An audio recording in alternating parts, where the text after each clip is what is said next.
एक तो ये बीजेपी के लोगों का तकिया कलाम हो गया है कि मुसलमान इनमें बाबर का डीएनए है। मैं जानना चाहूंगा कि बाबर का डीएनए मुसलमान में है, लेकिन सभापति महोदय मैं जानना चाहूंगा कि बाबर को लाया कौन? बाबर को इब्राहिम लोदी को हराने के लिए राणा सांगा लाया था। तो मुसलमान तो बाबर की औलाद है और तुम गद्दार राणा सांगा की औलाद हो।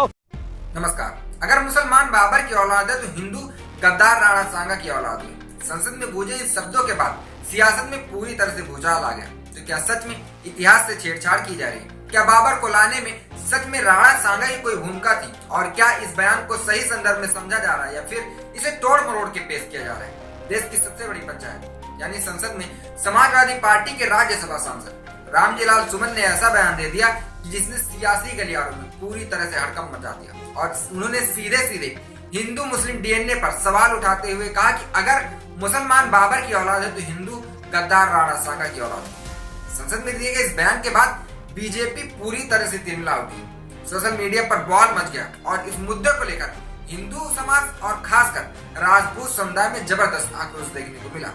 लेकिन सवाल ये है कि आखिर रामजी लाल सुमन ने ऐसा कहा क्यों, और क्या सच में उनके इस बयान का वही मतलब था जो लोग समझ रहे हैं? इस पूरे मामले को गहराई से जानना जरूरी है। भारतीय जनता पार्टी ने रामजी लाल सुमन पर तगड़ा हमला किया।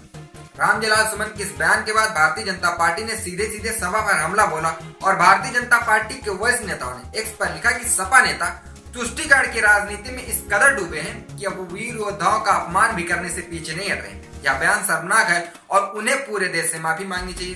दरअसल रामजी लाल सुमन का बयान तब आया जब बीजेपी की नेताओं की तरफ से यह कहा गया कि मुसलमानों में बाबर का डीएनए है। अब इस पर पलटवार करते हुए उन्होंने कहा कि अगर बाबर को लाने वाला राणा सांगा था तो फिर हिंदू किसके डीएनए से? अब यहाँ दो बातें निकल कर आती हैं। क्या सच में राणा सांगा ने बाबर को भारत बुलाया था? और दूसरी बात, क्या रामजी लाल सुमन ने अपने बयान में राणा सांगा को गद्दार कहा या फिर उनके बयान को गलत तरीके से पेश किया जा रहा है? और क्या सच में इतिहास में ऐसा हुआ है? अगर इतिहास की किताबें हम खोलें तो बताते हैं कि 1526 में पानीपत की लड़ाई के दौरान बाबर को भारत में आने का निमंत्रण किसी और ने नहीं बल्कि राणा सांगा, दौलत खान लोधी और आलम खान ने दिया था। लेकिन यहाँ पर एक ट्विस्ट है।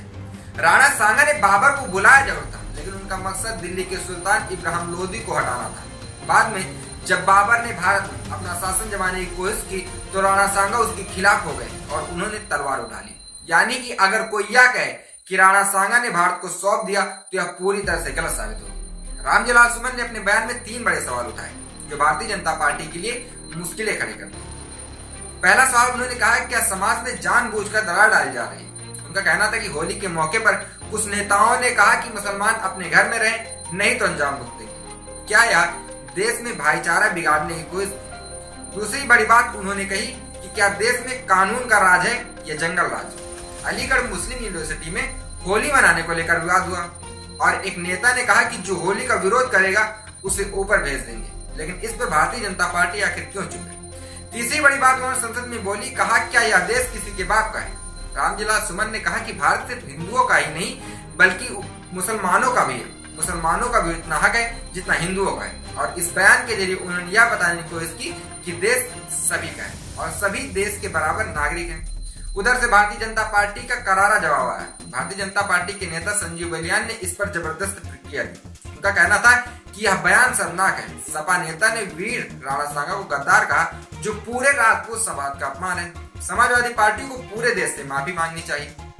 यह बयान अब संसद के भीतर और बाहर जोर पकड़ चुका है। भारतीय जनता पार्टी इस मुद्दे को तुष्टीकरण की राजनीति बना रही है तो वहीं समाजवादी पार्टी इस पर डटे रहने की रणनीति बता रही है। तो क्या रामजी लाल सुमन अपने बयान पर कायम रहेंगे या फिर भारतीय जनता पार्टी के दबाव में सपा को बैकफुट पर आना पड़ेगा? क्या राजपूत समाज इस बयान का खुलकर विरोध करेगा? आपका क्या मानना है? इस बात का जवाब कमेंट बॉक्स में कमेंट करके जरूर दीजिए। देखते रहिए हालचाल। जय हिंद।